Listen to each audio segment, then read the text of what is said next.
देखो भाई topic transformer भी चल रहा था, जिसके अंदर टॉपिक ट्रांसफार्मर जिसको हमने क्या बोलते थे एक्समर, और हिंदी में किसके नाम से जाना जाता है प्रणाली। आज का जो टॉपिक है वो पढ़ेंगे क्लासिफिकेशन ऑफ ट्रांसफार्मर। क्या पढ़ेंगे? क्लासिफिकेशन का मतलब ट्रांसफार्मर को कैसे कैसे बांटा गया, किन पार्टों में बांटा गया है वो पढ़ते हैं। तो लिख लेना क्लासिफिकेशन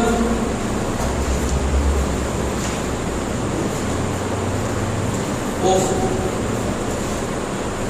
ट्रांसफार्मर।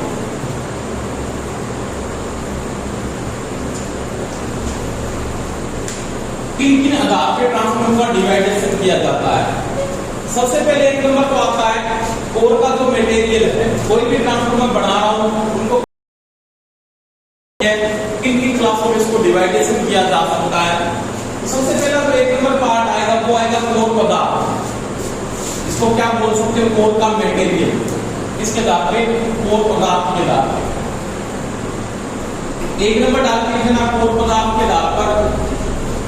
इसको अपने इंग्लिश में क्या लिख सकते हो? कोर मटेरियल लिख सकते हो। क्या लिख सकते हो? कोर मटेरियल के आधार पर। ठीक है। दो नंबर आप जो यूज करते हो वो करते हो कोर के आधार पर, यानी किसके टाइप पर? कोर टाइप, यानी कोर किस प्रकार की आप यूज करते हो। समझ में आ गई मेरी बात? पहले आप कौन सा कोर का पदार्थ कौन सा यूज लिया, किस प्रकार से आप यूज करोगे, कौन सा पदार्थ मैं लगाऊंगा। जैसे आप ज्यादा सिलिकॉन स्टील को ज्यादा आप यूज करते हो ना, आप सिलिकॉन स्टील को लगाते हो, कई जन फेराइट कोर लगाते हो, कई जन एयर कोर भी लगाते हो। उसका रीजन क्या वो पढ़ेंगे।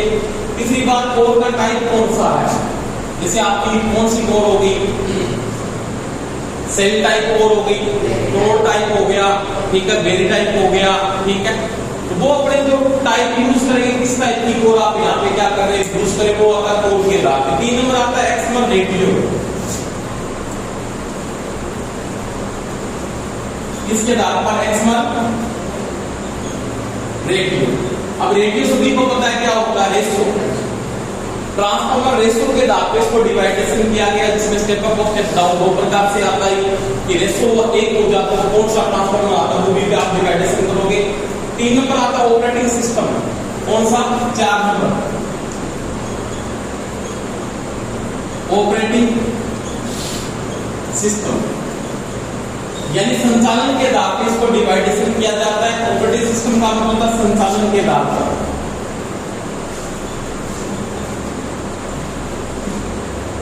के आधार पर, ठीक है। उसके बाद साथ में नोट कर लेना। उसके बाद आता फेज के आधार पर। किसके आधार पे? फेज के आधार पे। फेज का मतलब कला के आधार पे। और लास्ट आता है एप्लीकेशन के आधार पर। एप्लीकेशन के आधार पर। तो ये ट्रांसफार्मर को डिवाइडेशन किया गया तीनों पार्टों में। सभी पार्टों के बारे में पढ़ेंगे, कौन सा पार्ट क्या पे यूज होता है, किस पार्ट में क्या चीज को यूज किया जाता है, ठीक है। ये थोड़ा सा नोट कर लो। इसके बाद नेक्स्ट बात करें।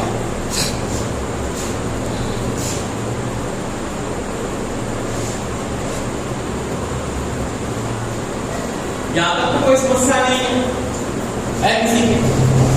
बोलो। एक नंबर डाल के देखो कोर के आधार पर। तो फिर डालो कोर के आधार पे, सॉरी कोर पदार्थ के आधार पे। एक नंबर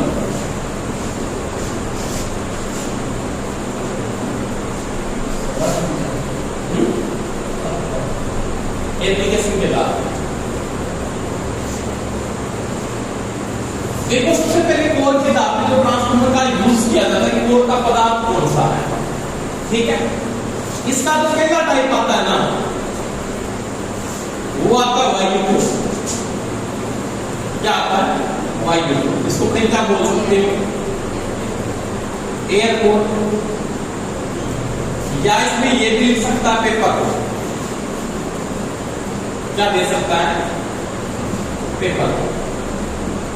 इसके आधार पे इसको डिवाइडेशन किया जाता है। सिंपल सी बात है, मेरे पास कोई भी एक कोर बनाई है, ये ट्रांसफार्मर की कोर है मान लीजिए, ये बड़ा पार्ट।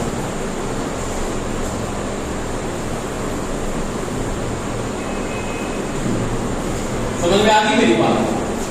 अब ये मैंने किसका बना दिया, पेपर का बना दिया, किसका बना दिया, पेपर का। और उसके ऊपर मैंने क्या लपेट दिया, ऐसे वाइंडिंग को लपेट दिया ऐसे इसके ऊपर इस प्रकार से ऐसे वाइंडिंग को लपेट देता हूं। तो वह कोर आपकी कौन सी कहलाती है, वाइंडिंग कोर कहलाती है या एक कोर कहलाती है, या सुपोज पेपर कोर होता है। ये जो पदार्थ होता है, ये वाला पदार्थ, ये वाला जो मटेरियल ये कौन सा होता है, आपका पेपर होता है। समझ में आ गई मेरी बात। और ये वाला भाग है, ये क्या आपकी, ये आपकी है वाइंडिंग, क्या है वाइंडिंग। तो ये जो कोर कहलाते हैं ना, वो कहलाती है, या तो वाइंडिंग कोर बोल दो चाहे क्या बोल दो आप, पेपर कोर। समझ में आ गई मेरी बात। अब देखो इसका यूज कहां पे होता है, इसका यूज अपने इलेक्ट्रिकल सिस्टम में यूज नहीं होता है, इलेक्ट्रिकल सिस्टम में इसका उपयोग नहीं किया जाता है। यूज कहां पे करते हैं, जहां पे फ्रीक्वेंसी हाई फ्रीक्वेंसी है, क्या है हाई फ्रीक्वेंसी। फ्रीक्वेंसी को हिंदी में क्या बोलते हैं जी, आवृत्ति होती है। यानी जहां पे उच्च आवृत्ति होती है ना, वहां पे कोर किसकी बनाई जाती है, वो होती है या तो वायु कोर या कौन सी होती है, पेपर कोर।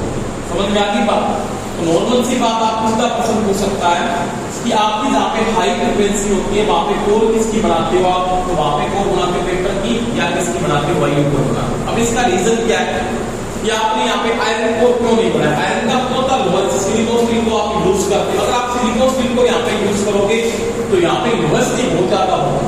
कौन सी होगी, लोहेस्ट होगी। क्योंकि मेरे को पता है नॉर्मल सी बात, अगर आप देखते हो ना, आपने आयरन को पढ़ा तो आयरन के दो पार्ट थे, कौन कौन सा था, एक तो था WH और एक था WE। अब ये WH तो डिपेंड करता है, वो इस पे डिपेंड करता है B maximum beta, B maximum की पावर 1.6 F और B, और ये तो डिपेंड करता है बी मैक्सिमम की स्क्वायर F स्क्वायर, और क्या होता है जी T स्क्वायर होता है। तो फ्रीक्वेंसी के क्या है, एक तो वर्ग के समानुपाती है, एक सीधा समानुपाती है। तो जहां पे बहुत ज्यादा हाई फ्रीक्वेंसी होती है, फ्रीक्वेंसी का मान बहुत ज्यादा है, तो वहां पे मेरे को पता है कोर आपने बना दी लोहे की, या आपने लोहे चुंबकीय पदार्थ को वहां पे यूज कर लिया, तो मेरे को पता है वहां पे आयरन लॉस का मान क्या होगा, बहुत ज्यादा होता है। और जहां पे आयरन लॉस का मान बहुत ज्यादा होगा, दक्षता का मान क्या होगा, डाउन होता है। तो मेरे को पता है ऐसा पदार्थ यूज करूंगा जो लोहे नहीं करता ही नहीं, क्योंकि मेरे को पता है पेपर है, पेपर क्या है, ऊंचा अलग है, क्या है, ऊंचा अलग है। तो ये यहाँ पे आयरन लॉस को नहीं करेगा, और आयरन लॉस नहीं होगा जहां पे बहुत ज्यादा हाई फ्रीक्वेंसी होती है, वहां पे कोर किसकी बनाते हैं, पेपर की कोर, या किसकी बनाते हैं, वायु कोर। समझ में आ गई बात। दो नंबर इसका सेकंड पार्ट आता है फेराइट कोर, क्या बोलते हैं, फेराइट। समझ में आ गई। फेराइट का मतलब होता है सिरामिक, मिक्स होता है फेराइट के अंदर, यानी कुछ पदार्थ जैसे आपने लोहे के निकल में सिरामिक मिक्स कर दिया। सिरामिक जो यूज होता है वो कुचालक के रूप में काम आता है। सिरामिक का नाम तो सिरामिक का सुना होगा ना। तो मेरे पास वही कोर है, आपके पास ये कोर है, सेम से भी कोई दिक्कत नहीं, ये कोर को मैंने यूज किया है, ठीक है। परंतु इसके अंदर वाले पार्ट पे यहाँ पे मैंने इस बात के अंदर, इस पार्ट के अंदर मैंने एक पदार्थ यूज किया जो कौन सा टाइप का, फेराइट टाइप का है। कौन सा पदार्थ यूज कर लिया, फेराइट। यानी यहाँ पे तो इसके अंदर ये पहले वायु कोर का पेपर का यूज किया, बीच में क्या डाल दिया, फेराइट का पदार्थ डाल दिया। फेराइट का मतलब ये होता है कि निकल में सिरामिक मिला दिया गया है, कि निकल में सिरामिक मिला दिया गया है। तो यहाँ पे मैंने क्या डाल दिया, फेराइट पदार्थ को यूज किया। किस पदार्थ को यूज किया, फेराइट पदार्थ। और फिर मैंने इसी को क्या लपेट दी, वो बाइंडिंग को लपेट दिया, इस प्रकार इसके ऊपर मैंने बाइंडिंग को लपेट दिया। तो ये वाला पार्ट तो आपका कौन सा हो गया, बाइंडिंग हो गई, क्या होगी, बाइंडिंग हो। ये कोर कौन सी होगी आपकी, फेराइट कोर। समझ में आती मेरी बात। तो वही बात है, ज्यादा फ्रीक्वेंसी, ये भी हाई फ्रीक्वेंसी के लिए यूज होता है। बहुत बार किसी पूछा भी है, फेराइट कोर का उपयोग कहां पे करते हैं, जहां पे हाई फ्रीक्वेंसी होती है। कहां पे होती है, हाई फ्रीक्वेंसी। हाई फ्रीक्वेंसी आप देख सकते हो, इसको पूछा हुआ है।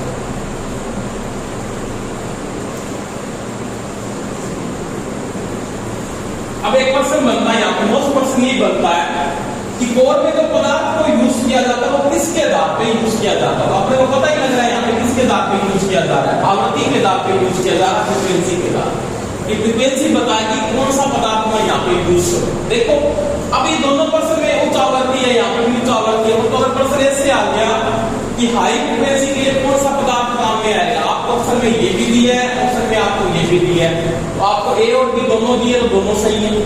अगर ये दोनों नहीं दिए तो दोनों में से एक चूज करना है। तो अधिकतर प्रश्नों का आंसर में ये आंसर नहीं आता, आंसर आप कौन सा दोगे? आप ये दोगे कि ज्यादा कौन सा यूज किया जाता है, फेराइट कोर को आप ज्यादा यूज करते। समझ में आ गई ना मेरी बात? यानी पहले ऑप्शन में ज्यादा किस पर यूज किया जाएगा? फेराइट कोर पर। सीधा आपका बहुबार पूछा भी है, हाई फ्रीक्वेंसी के लिए कौन सा पदार्थ काम आता है? तो हाई फ्रीक्वेंसी के लिए कौन सा पदार्थ काम में लिया जाता है? फेराइट। अब फेराइट पदार्थ में क्या होता है? निकल में सिरामिक मिलाया जाता है। जैसे निकल हो गया उसमें सिरामिक मिला दी तो वो फेराइट पदार्थ हो गया। फेराइट का मतलब तो लोहे चुंबकीय पदार्थ जरूर है, पर वो आयरन ऑक्स और क्या करेगा? आयरन ऑक्स में क्या क्या हो रहे हैं? एडिटेंट हो रहा है, स्टेसिस हो रहा है, वो क्या करेगा? लो करेगा। तो सिरामिक क्या है? एक ऊंचा लहर। क्या है? ऊंचा लहर। तो यहाँ पे सिरामिक प्लस क्या हो गया? जैसे निकल हो गया तो फेराइट कोर का पदार्थ में यहाँ पे यूज कर रहा हूं। समझ में आ गई बात? तो ये जो पदार्थ आप यूज कर रहे हो ना, वो दो प्रकार से यूज किए जाते हैं। वायु कोर हो सकता है, फेराइट कोर हो सकता है, दोनों ऑप्शन एक साथ आते हैं। तो बहुत दिए ए और दोनों सही है। अगर दोनों नहीं दिए हैं तो कौन सा करोगे आप? Ferrite core. ठीक है, अब इसका तीसरा टाइप आता है, वो देखो।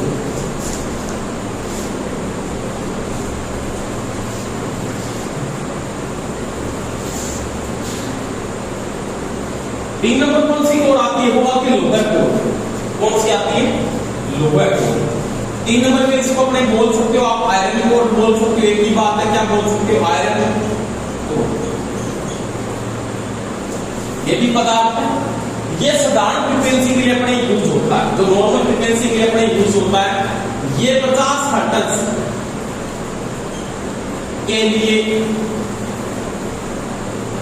निर्धारित है। समझ में आ गई मेरी बात? अपने जो 50 हर्ट्ज की फ्रीक्वेंसी है उसके लिए इसको क्या किया गया? निर्धारित किया गया। नॉर्मल फ्रीक्वेंसी आप यूज कर रहे हो और नॉर्मल फ्रीक्वेंसी का मान करना 50 हर्ट्ज है, उसके लिए अपने कौन सी कोर को यूज किया गया है? आयरन कोर, या इसको बोलते हैं लोहे कोर को यूज किया गया। अब देखो इस कोर के अंदर मेरे को पता है उसको होता है, परंतु ये जो कोर अपने बनाते हैं वो किसकी बनाते हैं? आपको पता है ये जो कोर बनी होती है वो सभी को पता है ये किसकी बनती है? सिलिकॉन स्टील की बनती है। किसकी बनाते हैं? सिलिकॉन स्टील से बनाया जाता है। जो पदार्थ काम आता है लोहे कोर में कौन सा काम आता है? सिलिकॉन स्टील काम आता है। अब सिलिकॉन की मात्रा आपको पता है नॉर्मल कितनी होती है? 1 से 4% होती है और लगभग बाकी जो बेसिस बचता है वो कितना होता है? 60% के लगभग क्या होता है? स्टील की मात्रा मिलाई जाती है। अब देखो ये जो कोर होती है वो इस प्रकार से बनी होती है, ऐसे।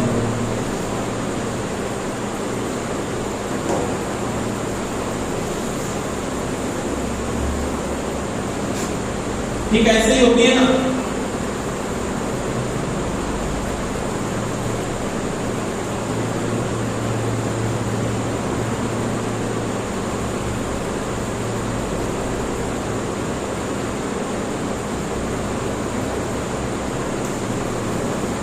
इस प्रकार से इसको बारीक बारीक आप क्या बनाते हो? यहाँ पे क्या लपेटते हो आप? बाइंडिंग को लपेटते हो इस प्रकार से। एक और आपकी कौन सी आती है? प्राइमरी। एक और आपकी कौन सी आ जाती है? सेकेंडरी। तो ये जो कोर का पदार्थ यूज करते हुए कौन सा पदार्थ है? सिलिकॉन स्टील को यूज किया जाता है। तो ये नॉर्मल फ्रीक्वेंसी के लिए क्या करते हैं? यूज करते हैं। तीनों को नोट कर लिया? ठीक है, इसके बाद लड़ाई करेंगे।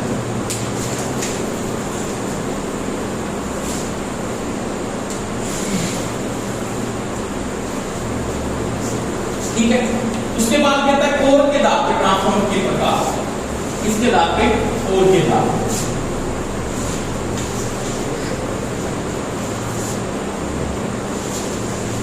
आपका सेकंड पार्ट कौन सा है? ये तो कोर पदार्थ था। ये किसके टाइप पे है? Core type. वो क्या है? कोर मटेरियल था। अब यहाँ पे कोर टाइप है कि कौन सी कोर किस प्रकार से यूज की जाती है। देखो कोर मटेरियल अपने 3 प्रकार के यूज किए। कौन से किए? पेपर या वायु कोर को यूज किया, फेराइट कोर को यूज किया और किसको किया? लोहे कोर को यूज किया। हाई फ्रीक्वेंसी के लिए ज्यादा फेराइट कोर को यूज किया। दोनों ऑप्शन है, दोनों से करेंगे, फेराइट कोर या वायु कोर या पेपर कोर बोल सकते हो। और अगर आपको बोले नॉर्मल फ्रीक्वेंसी या भारतीय फ्रीक्वेंसी के अनुसार कौन सी कोर काम आती है? तो आयरन कोर या इसको क्या बोलते हैं? लोहे कोर। कोई दिक्कत है? अब देखो कोर के टाइप के दाब, ठीक है। अब कोर टाइप के दाब जब ट्रांसफॉर्मर होता है तो 4 प्रकार की कोर बनाई जाती है। पहली कौन सी आती है? पहली कौन सी आती है? कोर टाइप ट्रांसफॉर्मर आ गया। कौन सा आ गया? Core type transformer. इसको प्रोड भी बोलते हैं, बहुत बार आप बोलते हैं प्रोड के आधार पे ट्रांसफर, तो प्रोड टाइप या प्रोड टाइप कोई दिक्कत नहीं। इसकी नॉर्मल बात है, साफ साफ में नोट करके जाना आराम से। इसमें जो पत्तियां होती है ना, सिलिकॉन स्टील की बारीक बारीक पत्तियां होती है, वो पत्तियां कौन कौन से टाइप की होती है? एल टाइप होती है। एल टाइप क्या होती है जी? पत्तियां बारीक बारीक पत्तियां होती है, उनको आपस में क्या करते हैं? स्टेपलिंग करते हैं। एल टाइप का मतलब ये होता है कि आपके पास एक पत्ती तो ऐसे बड़ी होती है, एल टाइप पत्ती है मान लीजिए, समझ में आ गई मेरी बात? दूसरी आपके पास एक एल टाइप पत्ती और है, ये बड़ा दी है। दोनों का साइज तो एल टाइप, बाद में दोनों को क्या कर दिया? आपस में जोड़ दिया, क्या कर दिया जी? स्टेपलिंग कर दिया ऐसे, इनको ऐसे जोड़ दिया। एल टाइप पत्तियों को आपस में जोड़कर इस प्रकार से एक कोर को बनाया जाता है ऐसे, ठीक है? तो ये कोर कौन सी आती है? आपका कोर टाइप ट्रांसफार्मर है। कौन सा है? Core type transformer. इसमें दो तीन प्रश्न अपने को पढ़ना है। एक तो वाइंडिंग आपने सेपरेट की,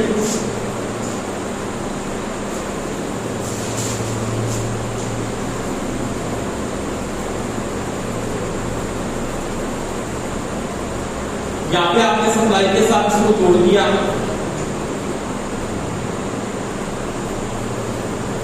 और यहाँ पे आपने मान ली क्या डाल दिया? लोड डाल दिया।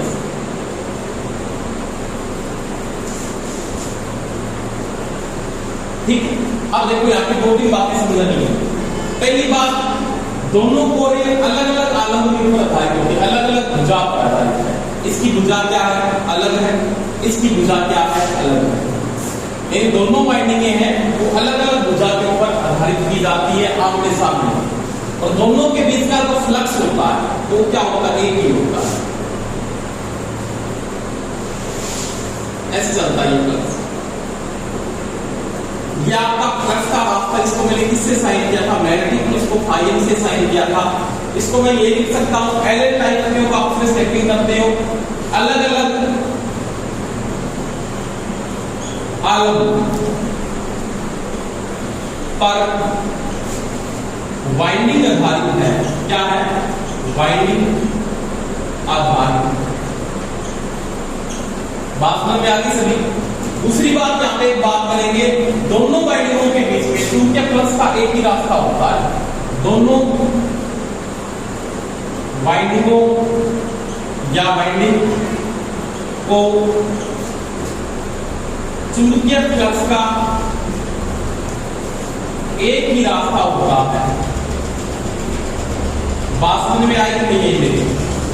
ये जो मैग्नेटिक फ्लक्स है उसको एक ही रास्ता मिलेगा, ये वाला एक ही पथ है, और कोई पथ नहीं मिलेगा आपको चलने के लिए, ठीक है? और एक और कौन सी वाइंडिंग करते हैं? प्राइमरी। एक और कौन सी करते हैं? सेकेंडरी। समझ सिंपल है। आपका ये जो ट्रांसफार्मर ज्यादा जो कोर टाइप ट्रांसफार्मर है जो हाई पावर के लिए यूज होता है, जहां पे उच्च पावर होती है, जिन ट्रांसफार्मर की पावर उच्च होती है, वहां पे लगभग आपके ट्रांसफार्मर के कोर बनाए जाते हैं। वो कौन सी कोर को यूज किया जाता है? वो करते हैं कौन सी कोर को? कोर टाइप ट्रांसफार्मर को यूज किया जाता है, जहां पे पावर आपकी क्या होगी? यानी हाई पावर के लिए अपने इसको यूज किया जा सकता है, पर उसमें फ्लक्स थोड़ा क्या होता है? ज्यादा होता है। क्या होता है? क्षण फ्लक्स, जिसको बोला ना क्षण प्रति घात, क्षण फ्लक्स कुछ है। यानी लीकेज और रिएक्टेंस पैदा होता है वो सबसे ज्यादा कौन सी कोर में पैदा होता है? आपको पूछ सकता है, तो ये किस कोर में पैदा होता है? कोर टाइप ट्रांसफार्मर में सबसे ज्यादा होता है। क्षण फ्लक्स का एक फ्लक्स का रास्ता है, तो लीकेज फ्लक्स बढ़ेगा, लीकेज फ्लक्स बढ़ेगा तो आपने पढ़ा था क्षण प्रति घात। क्या पढ़ा था? क्षण प्रति घात। और क्षण प्रति घात का मान सबसे ज्यादा किस में होता है? तो वैसी में ज्यादा होता है। ये चीज का भी थोड़ा सा समझ में आ गई बात। उसके बाद देखो 2 नंबर, इसका सेकंड टाइप आता है, वो आता है अपना कौन सा? Cell type. कौन सा आता है? Cell type. आपके 2 नंबर जो कोर आते हैं वो आते हैं सेल टाइप।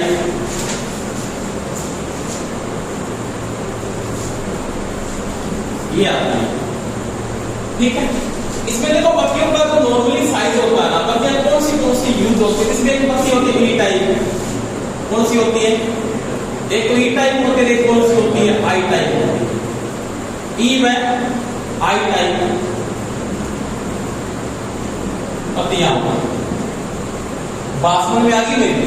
देखो ई और आई टाइप का आपके पास पत्तियां हैं, एक तो ई टाइप पर एक कौन सी आपके पास भी आई टाइप पत्ती है, जैसे ये बढ़ाते हैं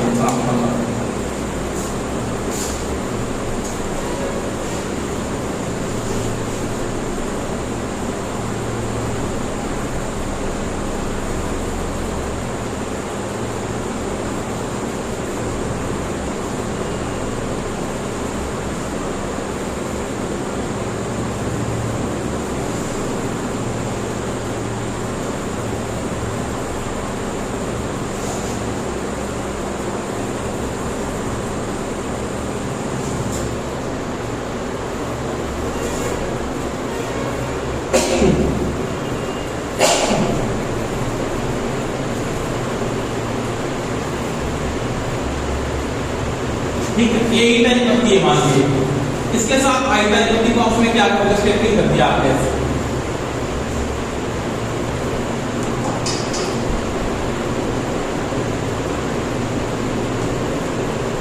इस प्रकार से। बात समझ में आ गई मेरी? अब क्या करना है, ई और आई टाइप जैसी पत्तियां आपकी स्टेपलिंग होगी, ये इसका मध्यम पार्ट है, ये इसका बीच वाला भाग है, ये वाला भाग, ठीक है। इस पार्ट के ऊपर आपको वाइंडिंग को लपेटना है, इस पार्ट के ऊपर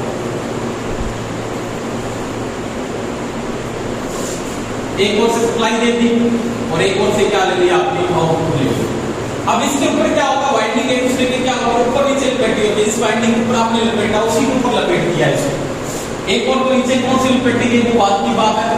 तो यहाँ पर क्यों का साइज है, कोई और सप्लाई दे दी मान के, यहाँ पे कोई और क्या डाल दिया आपने, लोड डाला, ये लोड। अब देखो फ्लक्स के रास्ते कितने हैं, यहाँ पे एक रास्ता टॉप लाइन से गुजर रहा है, ये रास्ता पूरा करेंगे।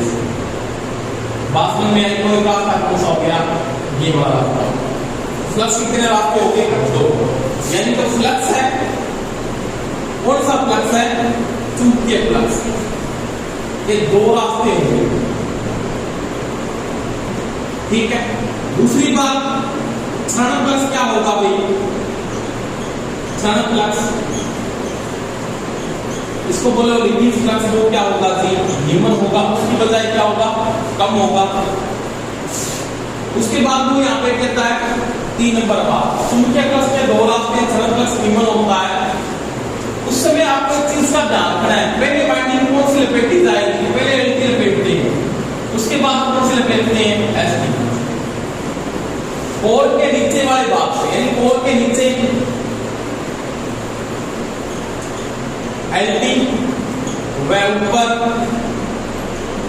एचटी वाइंडिंग का लपेटन होता है। ये क्यों होता है मैं बता देता हूं, क्या कारण है मेरे, क्योंकि मेरे को पता है जो वाइंडिंग नीचे होगी ना वो हीट को ज्यादा पेंटेन करेगी, क्योंकि वाइंडिंग जो नीचे, जैसे सिंपल सी बात है, इस बात पे मैंने वाइंडिंग को पहले लपेटा, उसके ऊपर एक वाइंडिंग और लपेटा, नीचे वाली वाइंडिंग क्या होगी, ज्यादा गर्म होगी क्योंकि वो संपर्क में नहीं आ रही भाइयों के। तो मेरे को पता है जहां पे अगर आपने एसटी को लपेट दिया ना, एस्टिमेटेड मोड की संख्या क्या होती है, ज्यादा होती है। इसका डिस्टेंस क्या होता है, इसका आउट होता है, इसका आर क्या होता है, निम्न होता है। तो हीट ज्यादा पैदा कौन करेगा, ये हीट ज्यादा पैदा करती है एसटी। तो एसटी को ऊपर रखें, एलटी को क्या रखें, नीचे रखें। ये चीज का भी ध्यान रखना। तो हमेशा कोर के नीचे तो एलटी रखते हैं, कोर के ऊपरी भाग में कौन सी वाइंडिंग की जाती है, तो वो की जाती है एसटी। समझ में आ गई? कोई दिक्कत है? ठीक है। 3 नंबर बात आती है इसके अंदर, चलो अगले में, बिल्कुल सिंपल है, कोई दिक्कत नहीं है। उसके बाद आता है रिंग टाइप को, कौन सी यूज करते हैं, रिंग। ये प्रश्न बहुत इंपॉर्टेंट बनता है। 3 नंबर रिंग टाइप।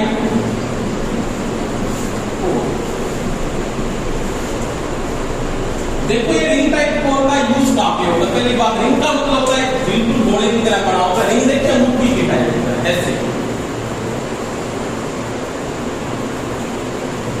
ये कोर है, क्या है ये, एक मैंने कोर को बना दिया है। अब इस कोर के ऊपर एक और तो मैंने यहाँ पे वाइंडिंग डाल दी, जिससे यहाँ पे वाइंडिंग को डाल दिया ऐसे मैंने, ठीक है जी। और एक वाइंडिंग मैंने यहाँ पे डाल दी।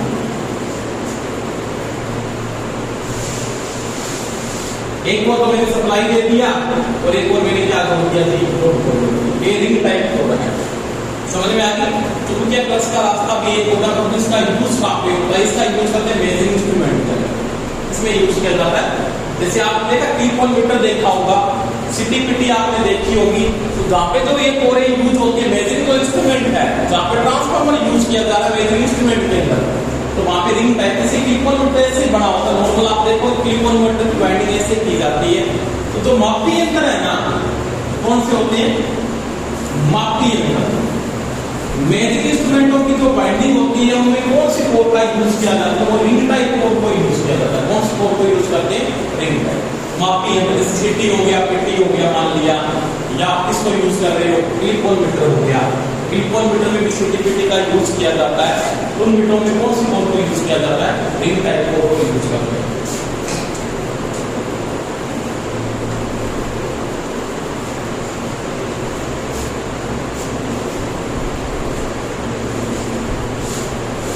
हो गया सभी का। इसके बाद देखो 4 नंबर। 4 नंबर कौन सी आती है? 4 नंबर को आती है आपकी बेरिंग टाइप। कौन सी आती है जी? Bearing type. देखो ये क्षण फ्लक्स नॉकडाउन करके तो उसका यूज नहीं करते, हीटिंग ज्यादा मेंटेन करती है। क्या होता है इसमें? जो कोर होती है, एक होती है सी टाइप। कौन सी? सी टाइप पत्ती होती है। तो एक कौन सी होती है? एक आई टाइप पत्ती होती है। सी व आई टाइप पत्तियां।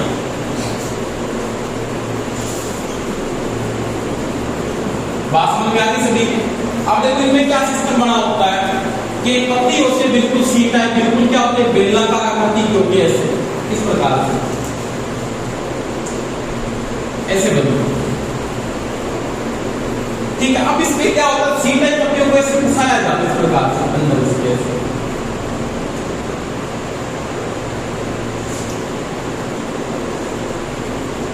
एक प्रकार से लूप बन जाता है चारों में से, बिल्कुल घूम के क्या बन जाता है? बंद बन जाता है बिल्कुल, जैसे चारों से घूम जाता है। और इसकी इस बात पे कोई बात का वाइंडिंग को लपेटा जाता है। एक और क्या होगी? लोड डाल के एक को क्या दे दी? सप्लाई दे दी। देखो चुंबकीय फ्लक्स से बहुत रास्ते होते हैं। पहली बात यहाँ पे क्या होता है? चुंबकीय फ्लक्स के अनेक रास्ते हैं। बात समझ में आ गई मेरी? यानी जो चुंबकीय फ्लक्स है उसके बहुत से रास्ते, इतनी आपको उतनी रास्ते में चारों से क्या होता? बंद कर दिया इसको। बाहर साइडों में क्या होगी? कोर होगी। बीच वाले भाग में क्या होगी? वाइंडिंग को यूज किया गया है। दूसरी बात वही बात है, इसमें एंटी को नीचे एसटी को ऊपर करते करते स्टेप यूज करते किसी के अंदर कर लो तो बीच में दिए कि अलग के ऊपर डालना है, एंटी को पहले नीचे करेंगे, एसटी को क्या करेंगे? ऊपर करेंगे। समझ में आ गई बात? उसके बाद वो ये क्या करती है? क्षण फ्लक्स लगभग शून्य करती है। क्या करती है? लगभग शून्य। यानी क्षण फ्लक्स का मान बिल्कुल नहीं होता, यानी क्षण फ्लक्स का जो मान होता है वो बिल्कुल क्या होता है? नीमन होता है। यानी क्षण फ्लक्स की जो वैल्यू आती है वो बिल्कुल क्या आती है? आपके पास नीमन आती है। क्षण फ्लक्स की वैल्यू आती है वो क्या होती है? बिल्कुल लो होती है। इसके बाद ये क्या करते हैं? हीट ज्यादा पैदा करती है, उसमें हीट अधिक होती है। यानी यहाँ पे जो वाइंडिंग होती है ना वो ज्यादा गर्म होती है, और वाइंडिंग आपकी अगर ज्यादा गर्म होगी ना तो मेरे को पता है वाइंडिंग क्या हो सकती है? जल सकती है। इसलिए इसका यूज बहुत क्या करते हैं? कम करते हैं। ज्यादा इसको जो यूज किया जाता है इलेक्ट्रॉनिक सर्किटों में यूज किया जा सकता है, नहीं इसको यूज नहीं करते। ठीक है। तो ये था कोर के टाइप के आधार पे। इसके बाद देखो अगले वाले में बात करेंगे।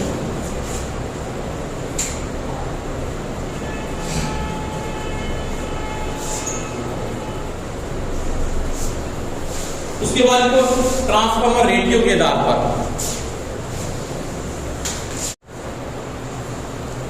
देखो ट्रांसफार्मर रेशियो के आधार पर इसका जो क्वालिफिकेशन किया जाता है वो 3 प्रकार से किया जाता है। रेशो का मान 1 से ज्यादा हो सकता है, रेशो का मान 1 से कम हो सकता है, रेशो का मान क्या हो सकता है? आपके पास 1 भी हो सकता है। यानी तीनों की जो वैल्यू है ना वो अलग अलग वैल्यू में रेशो आपका आ सकता है।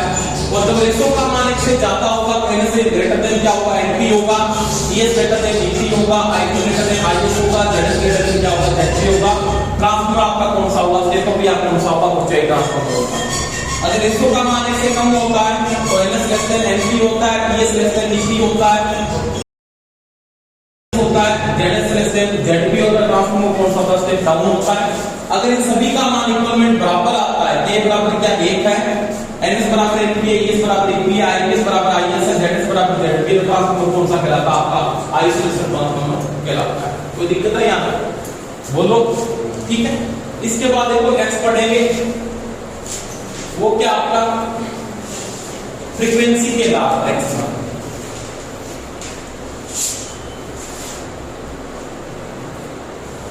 ऑपरेटिंग सिस्टम के दाब है ना।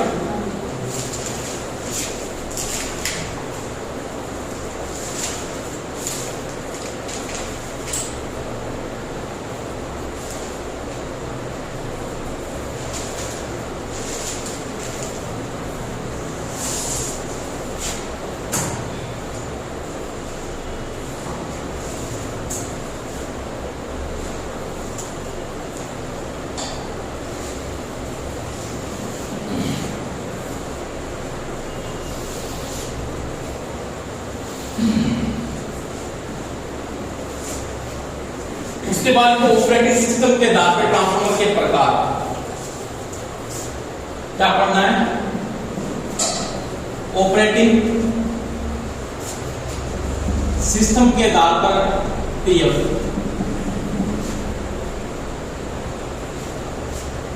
ठीक है, ऑपरेटिंग सिस्टम के आधार पर ट्रांसफॉर्मर बनाया जाता है ना, वो 3-4 प्रकार से अपने यूज करेंगे। इसका जो पहला टाइप आता है ना, वो आता है मेन फ्रीक्वेंसी ट्रांसफॉर्मर, ए टाइप बोल सकता हूं, या आप 1 नंबर डाल के लिख लेना, मेन फ्रीक्वेंसी टाइप ट्रांसफॉर्मर। आपके पास मेन फ्रीक्वेंसी है, यानी मुख्य आवृत्ति। मेन फ्रीक्वेंसी को क्या बोलते हैं, मुख्य आवृत्ति लिख सकते हो, एक ही बात है,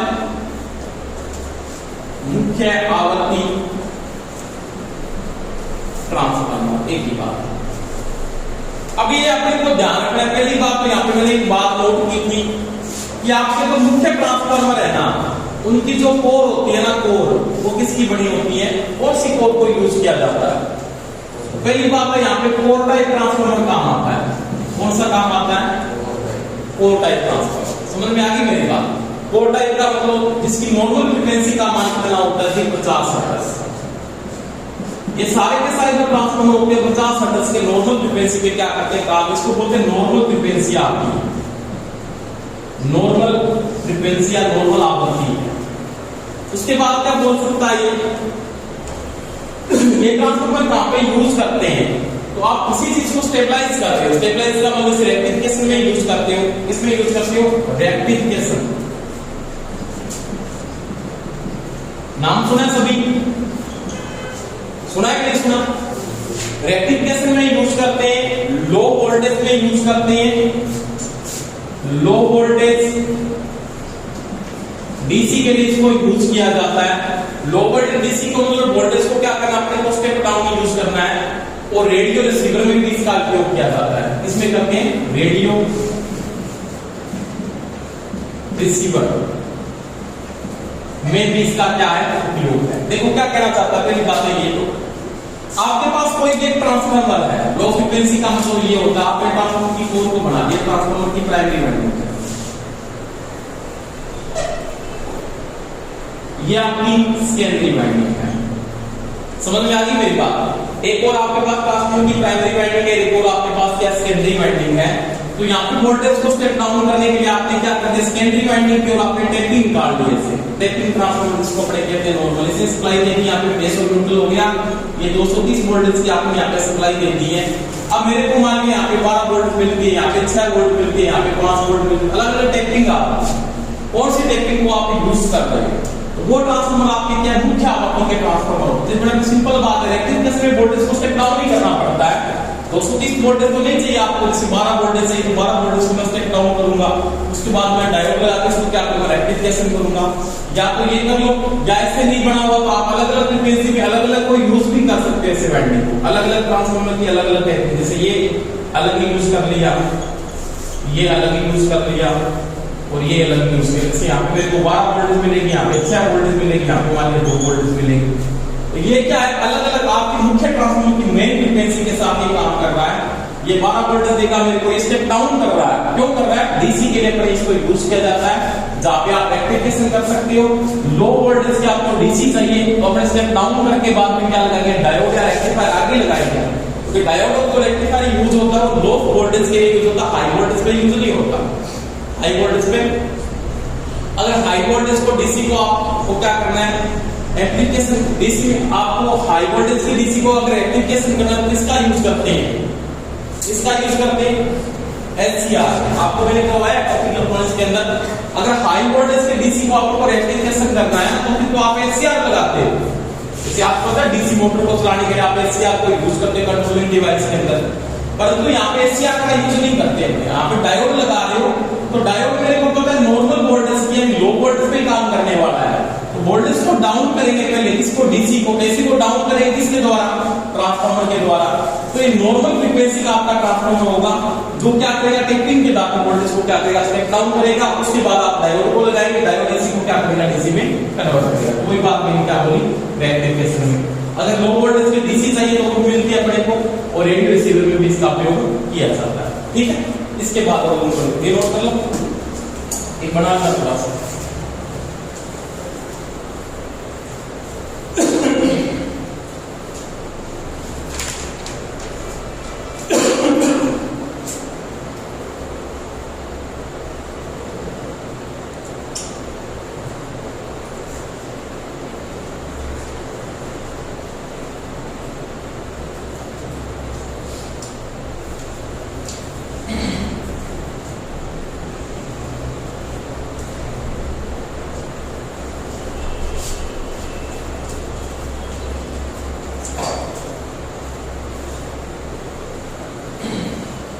ठीक है, उसके बाद 2 नंबर डाल के लिखना ऑडियो फ्रीक्वेंसी के लिए।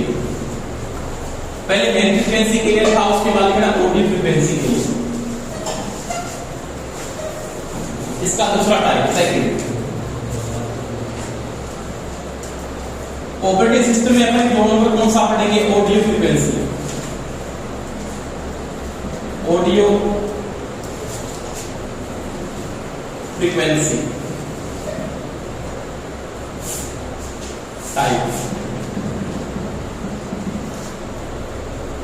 ऑडियो में मेरे को यूज करना मान लिया। पहली बात तो अपने को यहाँ पे ध्यान रखना, ऑडियो फ्रीक्वेंसी का मान बहुत हाई होता है, लो फ्रीक्वेंसी नहीं होती, बहुत हाई फ्रीक्वेंसी होती है। तो ऑडियो फ्रीक्वेंसी की जो वैल्यू होती है वो 20 हर्ट्ज से 20 किलो हर्ट्ज के लिए ट्रांसफार्मर यूज होता है। अपने को पूछ सकता है 20 से 20 किलो हर्ट्ज तक तो ट्रांसफार्मर यूज किया, उसकी फ्रीक्वेंसी किसमें शामिल की जाएगी, ऑडियो फ्रीक्वेंसी में शामिल किया जाता है। इसको समझ में आ गई मेरी बात। दूसरी बात ये पीसीबी पे लगा होता है, पीसीबी पर आधारित है, आधारित टीएफ। पीसीबी क्या होती है, प्रिंटेड सर्किट बोर्ड।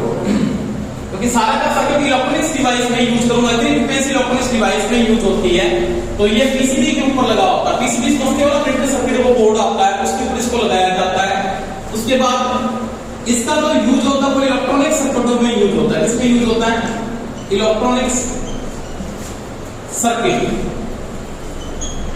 में यूजफुल है।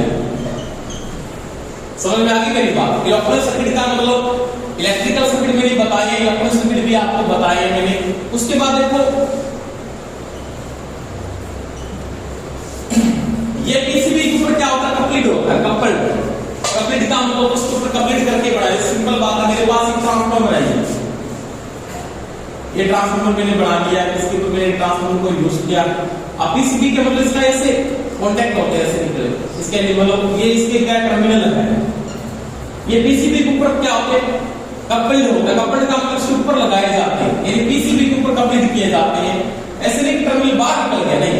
आप तक से छोटे छोटे लगे देखे होंगे कभी आपने, तो वो ट्रांसफार्मर उसके ऊपर ही होता है। सिंपल सी बात है, पीसीबी का ये मेन सर्किट है, ऐसे बना हुआ। प्रिंटेड सर्किट बोर्ड का मतलब यहाँ पे कनेक्शन होते हैं। प्रिंटेड का मतलब से लाइनें निकली होती है, आप देखते होंगे सुनहरी तरह की लाइनें निकली होती है बहुत से।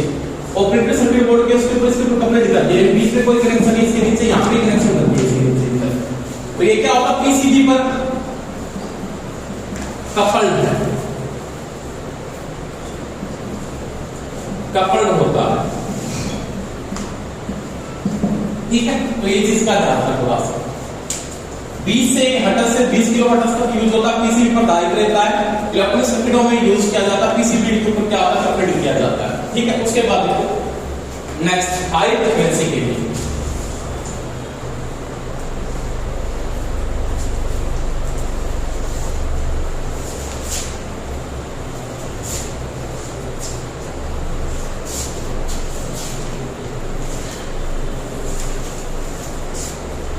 तीन नंबर तीन है हाई फ्रीक्वेंसी के लिए, फ्रीक्वेंसी टाइप।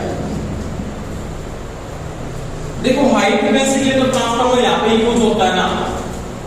पहली बात, इसकी जो रेंज होती है बहुत हाई होती है, ये 30 मेगाहर्ट्ज के लिए यूज होता है, इसके लिए यूज होता है 30 मेगाहर्ट्ज या उससे अधिक फ्रीक्वेंसी के लिए इसका उपयोग किया था। 30 मेगाहर्ट्ज तक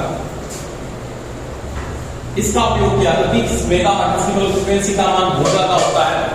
दूसरी बात, इसका जो उपयोग होता है वो एफ में किया जाता है, एफ में उपयोगी है ऑडियो फ्रीक्वेंसी, जहां पे बहुत ज्यादा हाई फ्रीक्वेंसी ऑडियो फ्रीक्वेंसी आती है, इसमें यहाँ पे यूज किया जाता है एफ के अंदर। जहां पे 20 हर्ट्ज से क्या होगी, ज्यादा होगी फ्रीक्वेंसी, 20 किलो हर्ट्ज से, वो किसमें आएगा, फिर हाई फ्रीक्वेंसी टाइप में यूज किया जाएगा। इस फ्रीक्वेंसी का मान 30 मेगाहर्ट्ज से क्या होगा, कुछ होगा, ठीक है।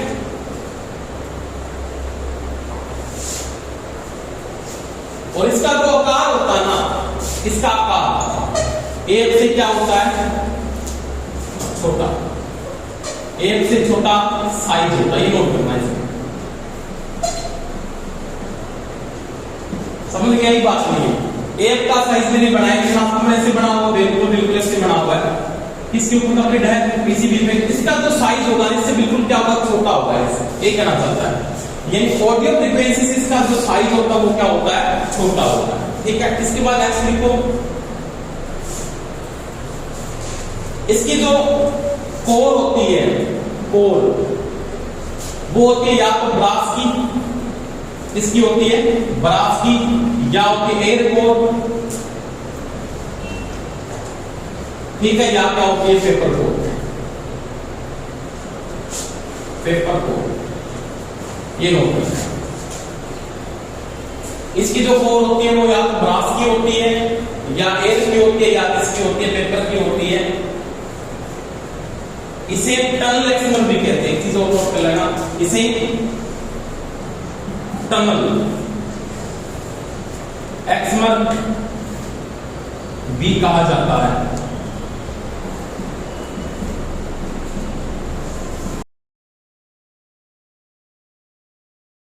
इसमें आता है वो हाई फ्रीक्वेंसी के लिए यूज होता है,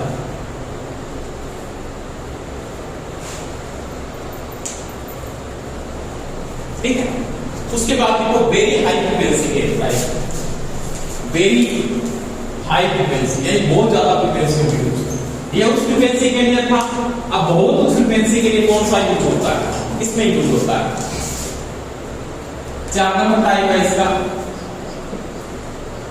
वेरी हाई फ्रीक्वेंसी, यानी बहुत उच्च आवृत्ति के लिए यूज किया जाता है।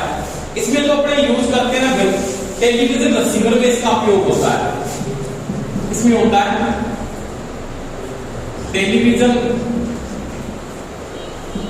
रिसीवर के अंदर उपयोग है। फ्रीक्वेंसी का मान 30 मेगाहर्ट्ज से उच्च होता है, यानी आवृत्ति का जो मान होगा वो 30 मेगाहर्ट्ज से क्या होता है, ज्यादा होता है।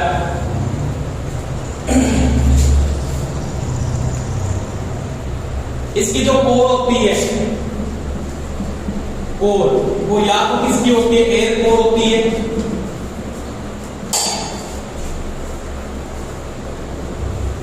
एयर कोर, और या होती है इसकी फेराइट कोर।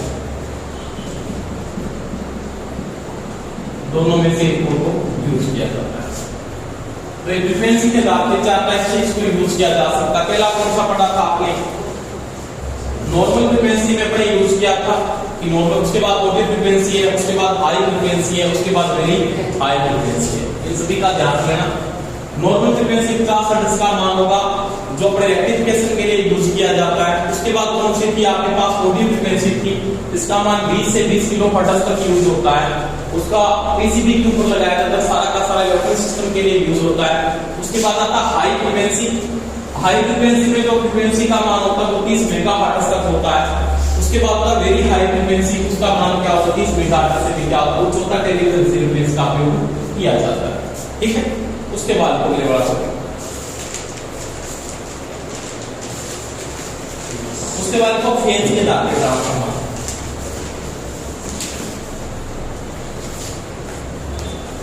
इसके दायरे पढ़ेंगे फेज। फेज को हिंदी में क्या बोलते हैं? कला।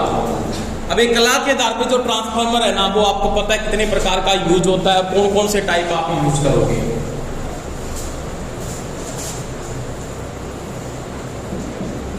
फेज टाइप ट्रांसफार्मर है, एक ही बात। नॉर्मल पता है फेज के आधार पे 2 प्रकार के ट्रांसफार्मर काम आते हैं। एक तो कौन सा आता है? Single phase.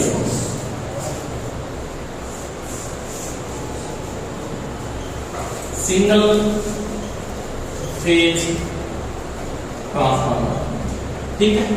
और दोनों में कौन सा काम आता है आपके पास? 3 phase, 3 phase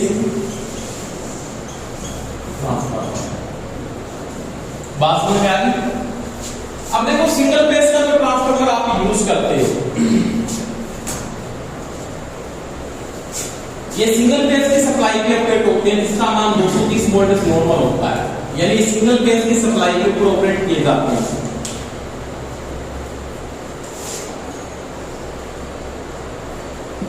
single phase 230 volt AC पर उपयोगी। अब देखो इनका यूज कहां पे किया जाता है? ज्यादा इनका जो यूज किया जाता है ना, वो इलेक्ट्रॉनिक सर्किटों में यूज होता है, इलेक्ट्रिकल सर्किटों में इनका उपयोग नहीं करता। कभी आपने सिंगल फेज का ट्रांसफार्मर घर पे लगा देखा है क्या? हाँ, stabiliser transformer, auto transformer use होता है, वो तो अलग कंडीशन का ट्रांसफार्मर है। पर तो 230 वोल्टेज घर पे आए, उसके बाद वोल्टेज को डाउन करना है तो डाउन किया जाता है। डाउन करने के लिए अपने काफी यूज करते हैं, इलेक्ट्रॉनिक सर्किटों में इसका ज्यादा यूज होता है। जैसे बैटरी चार्जिंग में हो गया, करते ही नहीं करते, आपने इन्वर्टर में यूज कर लिया, तो बहुत जगह इसका यूज होता है। इसका मतलब ये जो ट्रांसफार्मर काम आता है ना, ये इलेक्ट्रॉनिक सर्किटों में यूज होता है। इलेक्ट्रॉनिक्स सर्किट्स में यूजफुल है, यानी इलेक्ट्रॉनिक सर्किटों में इसका क्या करते हैं? ज्यादा यूज करते हैं। इलेक्ट्रिकल सर्किटों में इसका बहुत कम उपयोग किया जाता है। जैसे बैटरी चार्जिंग हो गया, लिख सकता हूं मैं यहाँ पे, इसका जो यूज काफी किया जाता है। जैसे बैटरी चार्जिंग में हो गया, समझ में आ गई मेरी बात? इन्वर्टर में हो गया, ठीक है। जैसे आपके पास टेलीविजन में हो गया, रिसीवर में हो गया, सभी जगह इसका उपयोग किया था। सभी लगभग काफी यूज होता है इसका, इलेक्ट्रॉनिक सर्किटों में यूज होता है। सिंगल फेज का ट्रांसफार्मर वाइप पे लगाते हैं, जहां पे वोल्टेज को स्टेप डाउन किया जाता है। रेक्टिफिकेशन में भी यूज होता है। इसमें यूज होता है रेक्टिफिकेशन, यानी वोल्टेज को क्या करना है जी? स्टेप डाउन करना है। स्टेप डाउन करने के बाद डायोड के द्वारा वोल्टेज को क्या करेंगे? रेक्टिफाई करेंगे। तो वहां पे रेक्टिफिकेशन में भी आप डायोड सिंगल फेज का ट्रांसफार्मर यूज करते हैं। समझ में आ गई बात? इसके बाद 3 फेज का ट्रांसफार्मर जो यूजफुल है ना, ये हाई वोल्टेज से 230 वोल्टेज से ज्यादा वोल्टेज, यानी हाई वोल्टेज के लिए इसका यूज किया जाता है। तो पहली बात तो ये जो हाई वोल्टेज पे यूज होता है, वोल्टेज में उपयोगी है,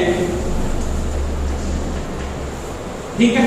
अब 3 फेज की सप्लाई आते हैं। 3 फेज आते सभी को पता R Y B, phase useful है, फेज यूज होते हैं। समझ में आ गई बात? तीसरी बात मैं अगर यहाँ पे करूं, इसका उपयोग कहां पे होता है? इसका इलेक्ट्रॉनिक सर्किटों में यूज नहीं होता, तो कहां पे होता है? इलेक्ट्रिकल में होता है। इलेक्ट्रिकल में यूज होता है अब अगर कुछ इलेक्ट्रिकल में कहां पे यूज होता है, इलेक्ट्रिकल में इसका उपयोग किया जाता है डिस्ट्रीब्यूशन,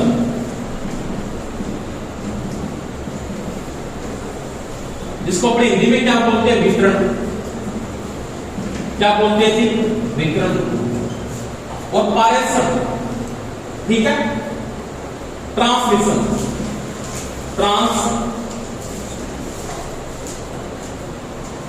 ट्रांसमिशन यानी पारेषण में उपयोगी है।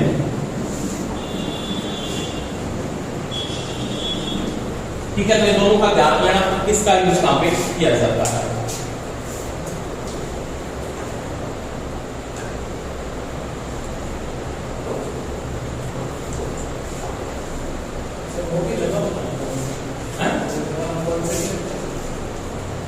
ये तो बहुत सिंगल फेज का ट्रांसफार्मर आप यूज करते हो, सिंगल फेज को बाद में सिंगल फेज का 230 वोल्ट इसकी इनपुट होनी चाहिए, वो तो उसकी आउटपुट है। तो क्या अगर मैं आपको बात बोलूं, क्या बोलो कि ये 230 देता है ना मेरे को ऑल नॉन ट्रांसफार्मर, मतलब दो अगर आपको देता है तो वो इनपुट में 230 नहीं लेता, तो मतलब ट्रांसफार्मर की जो वोल्टेज होती है वो 230 होनी चाहिए। अब इसकी इनपुट वोल्टेज 230 को नहीं है, ज्यादा इसका मतलब 230 की रेंज में तो नहीं है वो ट्रांसफार्मर, समझ में आ गई। अब जो 230 दे सकता है वो आउटपुट भी दे सकता है, इनपुट भी दे सकता है, उल्टा भी जल्दी कर सकते हो, तो उसकी रेंज में नहीं आता। 230 का मतलब 230 वोल्ट उसकी मैक्सिमम वोल्टेज है इसकी साइड में। इसका कहने का मतलब ये एसडी की वोल्टेज है इसकी, उसके बाद आगे वोल्टेज क्या होगा इसकी एलईडी की, वो उससे कम होगी, ज्यादा नहीं हो सकती। समझ में आ गई मेरी बात। अब यहाँ पे 3 फेज का तो यूज होता है, 11 केवी का तो यूज करते हो। अगर आप सिंगल फेज मापते हो तो 3 फेज में 400 वोल्टेज देता है। अब इससे भी मैं सिंगल फेज ले सकता हूं 230 को, ठीक है, वो बात है। उसके एसटी साइड वोल्टेज क्या है उसके आधार पर बढ़ाया गया है, 230 वोल्टेज इसके एसटी की वोल्टेज है, उसके बाद ये डाउन नहीं करेगा, उसको बढ़ा दे सकता, ठीक है। उसके बाद आपका बचा है एप्लीकेशन के आधार पे ट्रांसफार्मर के टाइप।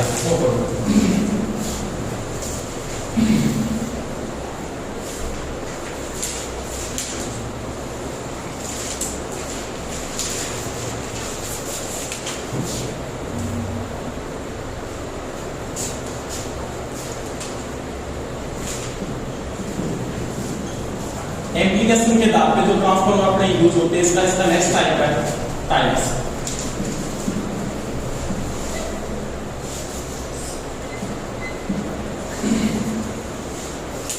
इससे पहले आता आपके पास 1 नंबर, वो आपके इंस्ट्रूमेंट ट्रांसफार्मर। इंस्ट्रूमेंट का मतलब मापी ट्रांसफार्मर, देख लो, मापी यंत्र ट्रांसफार्मर। जो क्लिप ऑन मीटर भी आता है, इसमें से आता है क्लिप ऑन मीटर।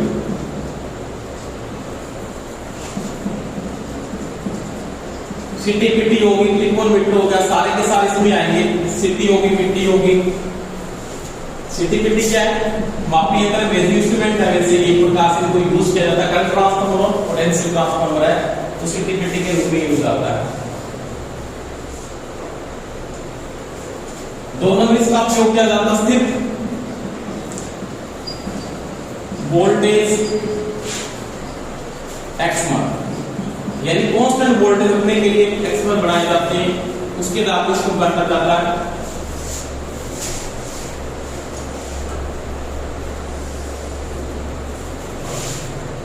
उसके बाद वेल्डिंग सेट में यूज किया जाता है। वेल्डिंग सेट में यूजफुल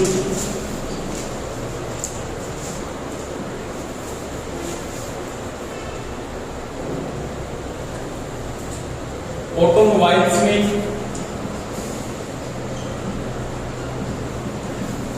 मोबाइल्स में, क्योंकि ऑटोमोबाइल्स को बैटरी चार्जिंग के लिए यूज कर सकता है। उसको ऑटोमोबाइल्स में तो उसका टाइम का काम करता है, जहां पे बैटरी चार्जिंग का काम होता है वहां पे इसको यूज कर सकता है।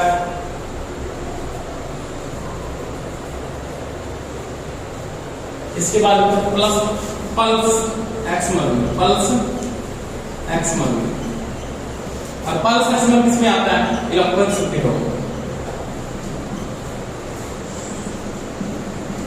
Circuit useful. एप्लीकेशन के आधार के को कितने प्रकार से यूज किया जाता है? मापी के तौर पे करते हैं, स्थिर वोल्टेज के लिए यूज कर सकते हैं, वेल्डिंग सेट में यूज करते हैं, ऑटोमोबाइल्स में यूज कर सकते हैं, और पल्स एक्सएमएल में भी इसका यूज किया जाता है। किस सर्किट के अंदर? इलेक्ट्रॉनिक सर्किट के अंदर। तो ये इसका क्लासिफिकेशन था ट्रांसफार्मर का, कई प्रकार से यूज किया। मेन बातें आपको याद रखनी है, बस वो कुछ नहीं इसका पूछ लेता है कि स्थिर वोल्टेज का एक्सएमएल आता है वो किस में आता है? वो एम्प्लीफिकेशन टाइप में यूज किया जाता है। वेल्डिंग टाइप सेट में आप यूज करते हैं, कौन सा ट्रांसफार्मर यूज करते हैं, पढ़ेगा कई बातें, ठीक, और इसमें कल पढ़ेंगे। कल पढ़ के आ जाना सभी।